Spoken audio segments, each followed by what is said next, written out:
Unit 4, Digital Integrated Circuits. All modern digital equipment is implemented with semiconductor devices. As you saw in a previous unit, the basic element of all digital logic circuits is a transistor switch. Transistors are the primary components used in logic circuits. Early digital computers were implemented with relays and vacuum tubes. However, in the late 1950s, during the rapid development of the transistor, discrete component semiconductor logic circuits were developed. Logic circuits constructed of discrete diodes and transistors were widely used to implement all forms of digital equipment until the early 1960s. At this time, integrated circuits were introduced. Integrated circuits are a sophisticated extension of transistor technology.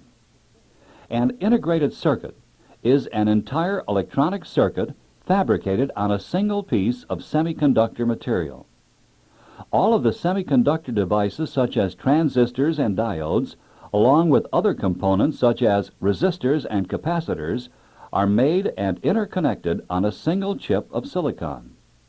Besides eliminating the need to interconnect the components in a circuit, the integrated circuit, or IC, is extremely small. The first digital integrated circuits contained multiple logic gates, flip-flops, or other digital circuits within a single miniature multi-lead package. These circuits are still available in a variety of forms and are known as small-scale integrated circuits. Later, medium-scale integrated circuits were developed. These are devices containing complete functional logic circuits such as counters and decoders. Such circuits eliminate the need to design common digital functions and implement them by interconnecting separate small-scale ICs. Medium-scale circuits shorten the design time, reduce circuit size, and simplify production. Now, large-scale integrated circuits are also available. These sophisticated devices are really complete instruments and systems. Typical large-scale circuits are digital clocks, digital voltmeters, electronic calculators, and miniature digital computers called microprocessors. Besides the significant reduction in size they make possible, integrated circuits have also reduced the cost of digital circuitry. Mass production techniques made this possible. Higher reliability and fewer interconnections are other benefits. Overall power consumption has also been reduced in some cases. Because of these advantages, integrated circuits have made digital techniques more practical and widely used. Today, virtually every type of electronic equipment uses digital circuitry to advantage. All modern digital equipment is constructed with integrated circuits. While you may encounter some older, discrete component digital logic circuits in your work, most likely, even your first exposure to digital equipment will involve integrated circuits. In this unit, you are going to study digital integrated circuits. You will learn the basic characteristics of logic circuits such as propagation delay, power dissipation, noise immunity, and other important factors. You will then look at and analyze the most important families of integrated circuits. These include transistor-transistor logic, better known as T²L. This is the most popular and widely used type of digital integrated circuit. You will also study emitter-coupled logic, or ECL. This type of circuit is well known for its very high speed capability. Then you will learn about MOS digital circuits. Special emphasis will be given to complementary MOS ICs, which are popular because of their low power consumption and high immunity to noise. The experiments included with this unit will familiarize you with typical TTL and CMOS gates. Refer to the unit activity guide and begin this lesson.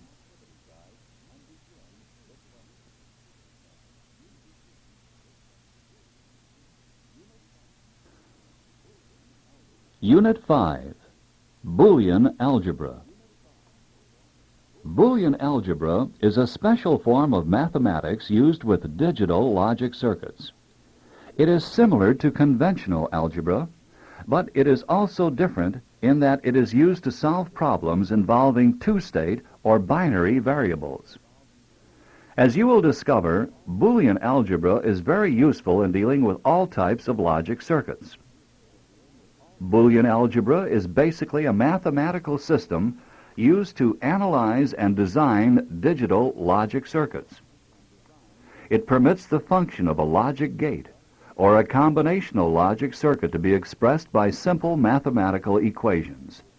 These equations completely describe the operation of the logic circuit. Boolean algebra also provides rules and methods for dealing with Boolean equations. By manipulating the logic equation with the various Boolean rules, many circuit simplifications can be achieved. This means that Boolean algebra is useful for minimizing or reducing the amount of circuitry required to implement a given logic function. For that reason, Boolean algebra is a useful design tool. The primary purpose in design is to implement a given function with the fewest number of components. This will reduce the size, the cost, and the power dissipation of the circuit. While Boolean algebra is a useful tool, you will probably find it only of limited value in design. Most digital equipment is implemented with integrated circuits, which for the most part have already been properly designed and minimized. The design of a piece of digital equipment generally involves the selection of the appropriate integrated circuits to be used in implementing a given logic function.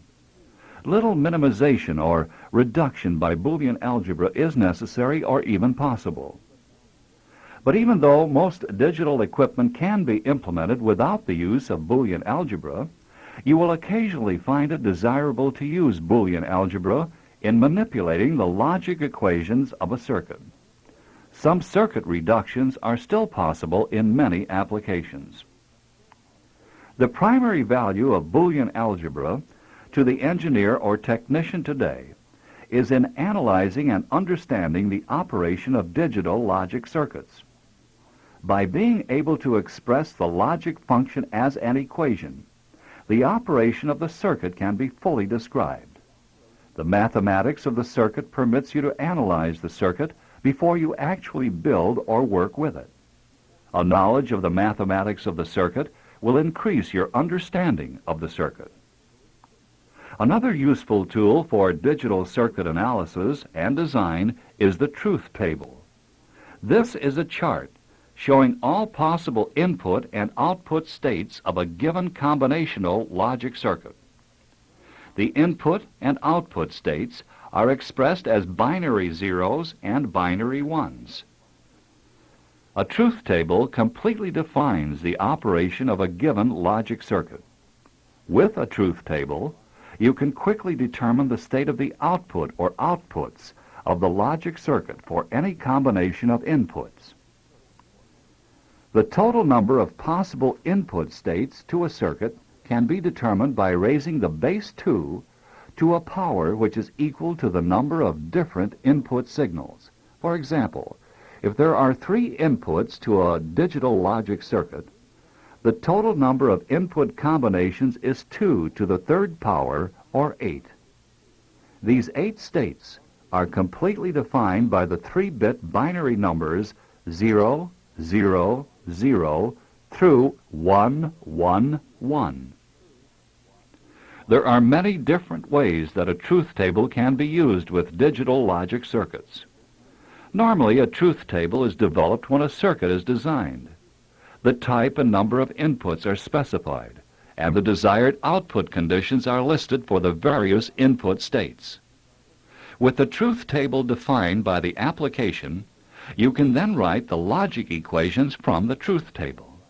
Then, using Boolean algebra, the equations are minimized and implemented with integrated circuits. Another way of using the truth table is to prove the equality of 2 different Boolean expressions, or digital logic circuits. The truth table is also a valuable aid in analyzing and troubleshooting logic circuits. Since the table defines all possible conditions, a quick glance at the table can tell you exactly what the circuit is doing at any given time. The truth table is easy to construct and easy to use. You will find it invaluable in your work with digital logic. This is an important unit because it gives you the basic means by which you will design, analyze, and understand digital logic circuits. Study it carefully. This unit is presented in a programmed instruction format. To use it, simply read each numbered frame in sequence answering the questions presented. The answer to the question will appear in parentheses at the beginning of the next frame. Be sure to keep the frame below the one you are reading covered with a piece of paper so that you will not be tempted to look at the correct answer. This step-by-step learning method will ensure your understanding of this important subject in the shortest time. Plenty of practice problems are provided to give you experience in applying these important concepts. Start now with Frame 1.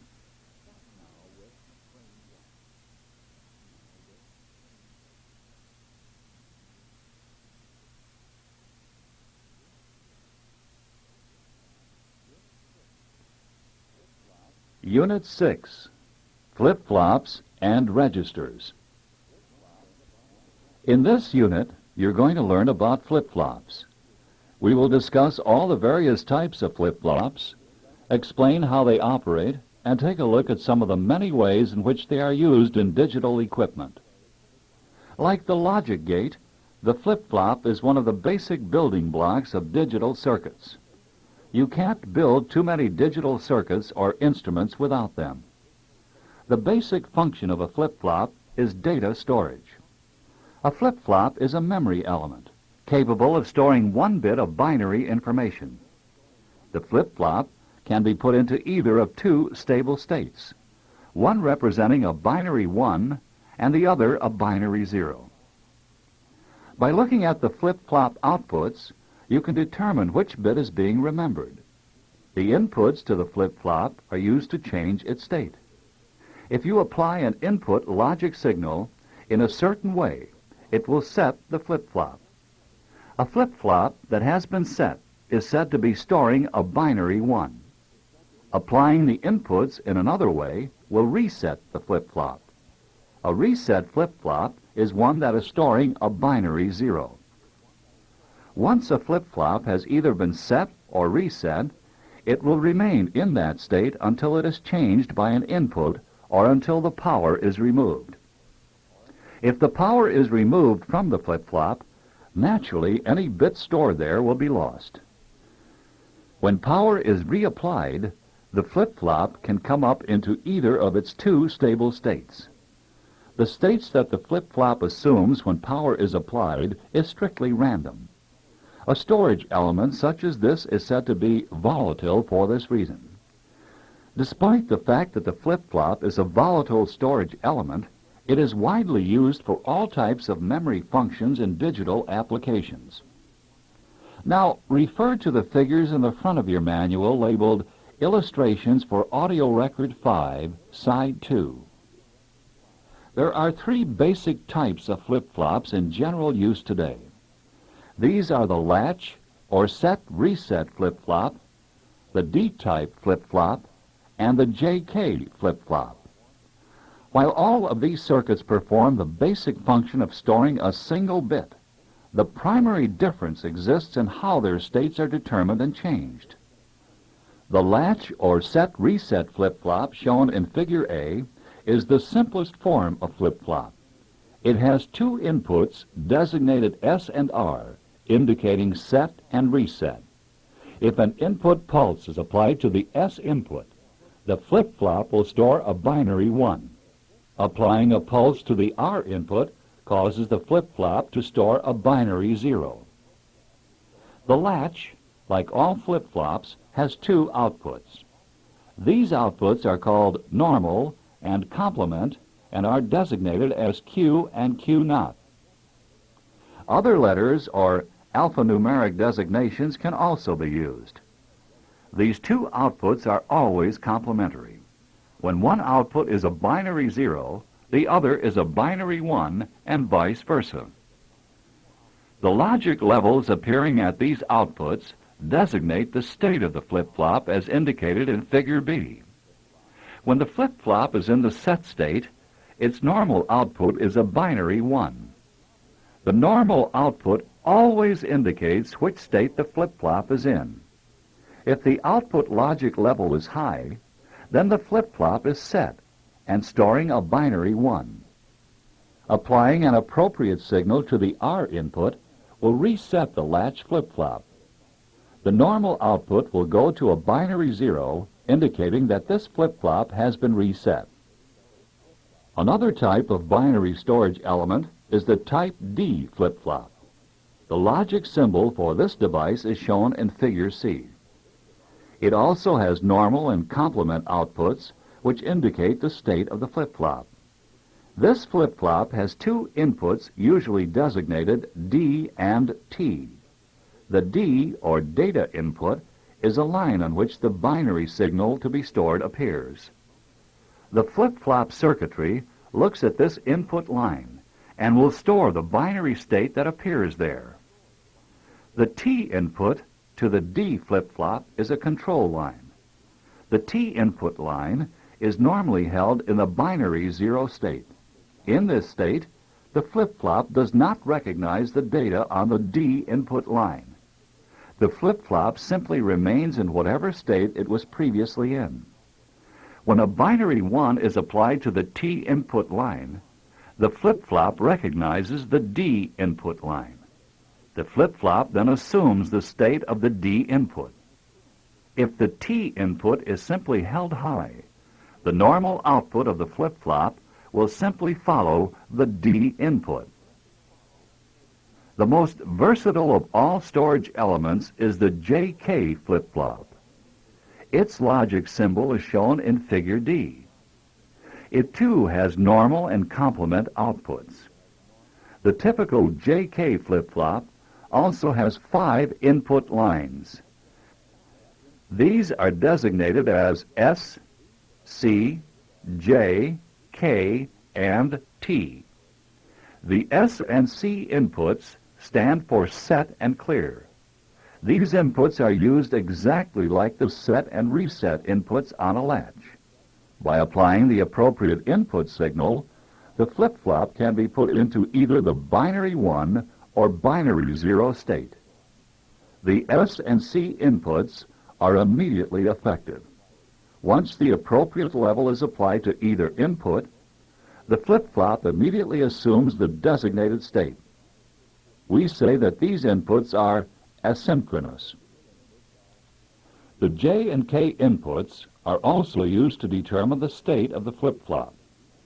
The J and K inputs are only effective during the time that the T or toggle input is in a particular state. To set or reset the JK flip-flop, appropriate logic signals are first applied to the J and K inputs. When the T input switches from binary 1 to binary 0, the flip-flop will assume the state designated by the J and K inputs. We say that the J and K inputs are synchronous, since they are effective only under the control of a clock signal. The JK flip-flop can also be used in a toggle mode by applying a clock signal to the T input. The T input will cause the flip-flop to complement itself each time it receives an appropriate clock pulse. In this mode, the JK flip-flop can be used for counting and frequency division. Flip-flops are the basic digital elements used in sequential logic circuits. Sequential circuits are combinations of flip-flops and combinational logic circuits.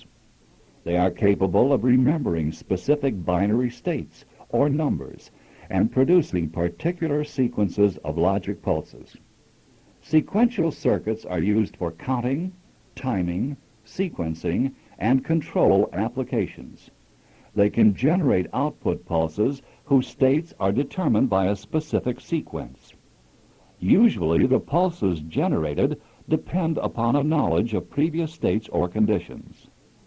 The flip-flop remembers these previous states or conditions, and in conjunction with specific combinational logic circuits can produce a desired pattern of output pulses. You will also study storage registers in this unit. A register is simply a group of flip-flops used for storing a binary word. For example, 4 flip-flops make up a register that is capable of storing any 4-bit binary number. Registers of any size can be constructed by simply putting together as many flip-flops as needed. This lesson was presented in programmed instruction form. To use it, simply read each numbered frame in sequence, answering the questions presented. The answer to each question appears in parentheses at the beginning of the next frame. Be sure to keep the frame below the one you are reading covered with a piece of paper so that you will not be tempted to look at the correct answer. Start now with frame 1.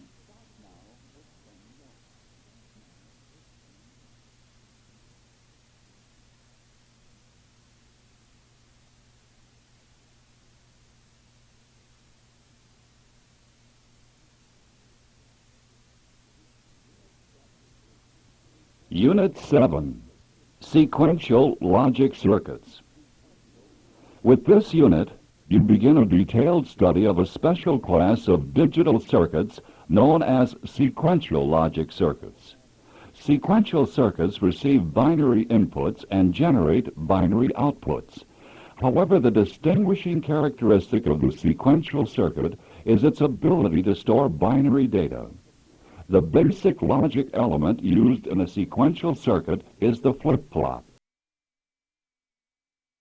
But most sequential logic circuits combine both gates and flip-flops to perform a variety of useful logic operations. The output of a sequential logic circuit is a function of the binary input states, the characteristics of the combinational circuits used, and the binary data stored in the circuit. The term sequential gives a clue to the type of functions performed by this class of circuits. Sequential means an orderly arrangement of events that takes place one after another. This infers that certain operations are carried out a step at a time over some time interval. Sequential circuits either record the occurrence of a sequence of events or generate a chain of timing pulses. Most sequential circuits can recognize, remember, and generate a specific number of operations or events. This means that the sequential circuit has a fixed number of states. These states are designated by an unique binary code that is stored in the sequential circuit.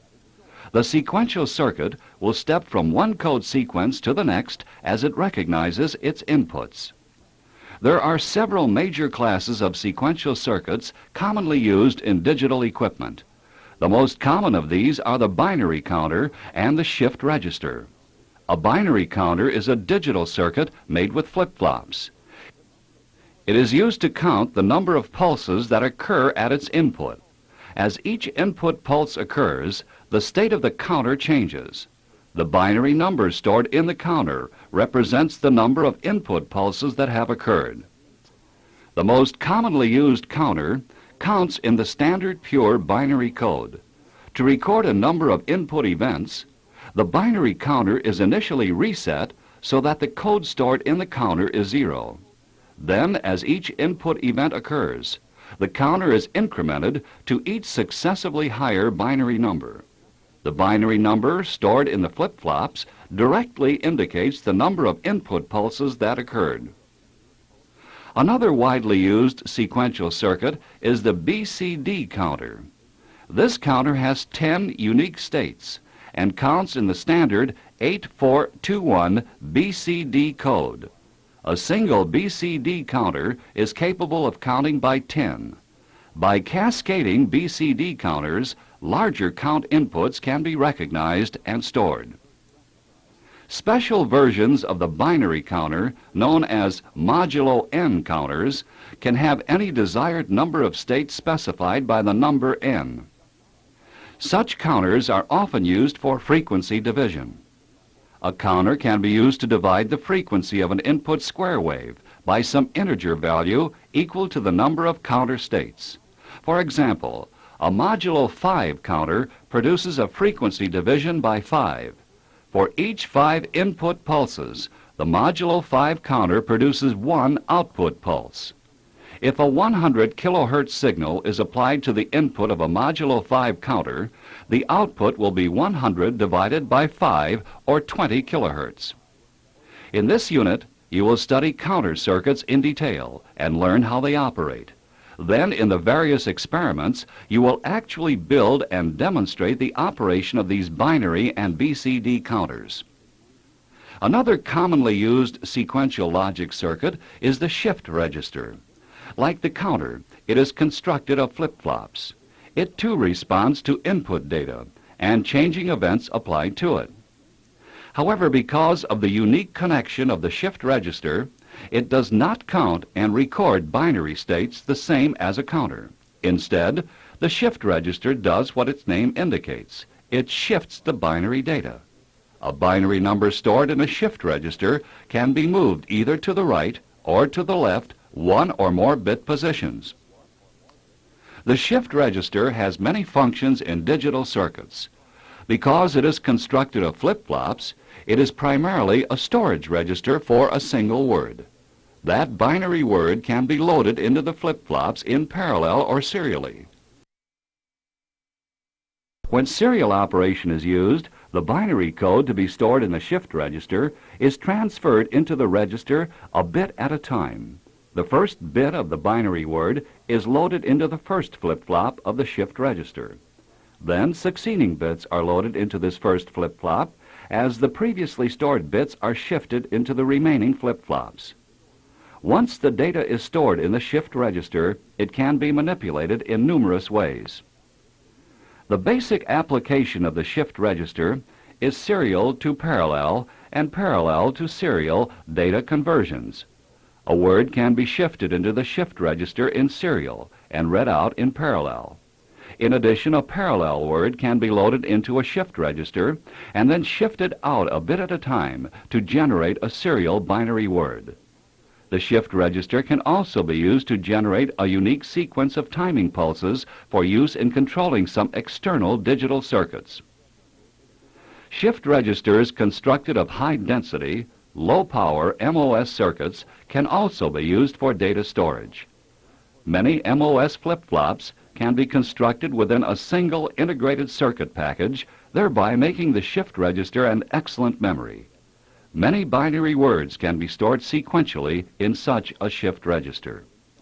There are two basic types of sequential circuits in general use. These are asynchronous circuits and synchronous circuits. Synchronous sequential circuits are those controlled by a clock pulse. Here, a periodic signal is generated to step the sequential circuit from one state to the next at a constant rate. Asynchronous circuits, on the other hand, respond strictly to the occurrence of the external signals.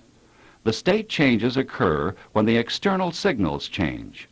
The timing in an asynchronous circuit is primarily a function of the propagation delay of the circuit elements. The most desirable type of sequential circuit is the synchronous circuit that is controlled by a master clock. Most of the sequential circuits discussed in this unit are of the synchronous type. However, several asynchronous circuits are discussed. Since the clock oscillator is an important part of synchronous sequential circuits, these clock circuits will be discussed in detail. These are square-wave multivibrator circuits that generate the timing signals.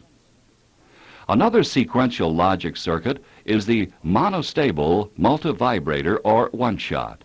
This is a circuit that generates a fixed duration output pulse whenever it receives an input trigger pulse. The duration of this output pulse is controlled by the time constant of an external resistor-capacitor combination. Typical output pulse durations of a few nanoseconds up to many seconds are possible with modern integrated circuit one-shots. One-shots provide a simple and convenient means of generating timing pulses to control digital operations. All the more commonly used sequential circuits are covered in this unit. Pay particular attention to the experiments involving these circuits. By constructing these circuits and experimenting with them, you will learn their characteristics and how they operate.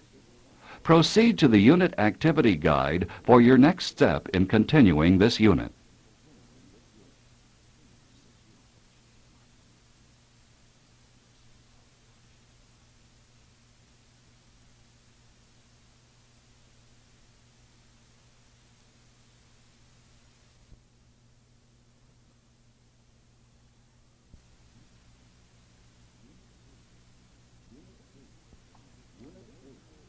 Unit 8, Combinational Logic Circuits. A combinational logic circuit is made up of decision-making logic elements such as AND gates and OR gates. Combinational logic circuits receive and recognize a variety of binary inputs and, in turn, generate one or more binary outputs. The nature of the outputs are a function of the input binary states and the particular circuit configuration. As you might suspect, there is an almost infinite variety of combinational logic circuits. Logic gates can be combined in many different ways to produce unique digital functions. However, in practice, most digital operations can be implemented with only a few basic types of combinational circuits. Most of the basic combinational logic functions are available in medium-scale integrated circuit form. It is not necessary to implement them with individual gates. In this unit, you are going to study these most commonly used combinational logic circuits. They include decoders, encoders, multiplexers, demultiplexers, the exclusive OR circuit, and code converters. Once you learn how each of these basic circuits operate, you will quickly recognize how valuable each is in performing digital logic operations. The most widely used combinational logic circuit is the decoder. A decoder in its simplest form is simply an AND gate that is connected in such a way that it recognizes a single unique binary word. By connecting either the normal or complement outputs of some binary data source to the AND gate inputs, the AND gate can be used to detect a specific input code. When this unique code appears at the input, the AND gate will be enabled, and it will generate a binary 1 output.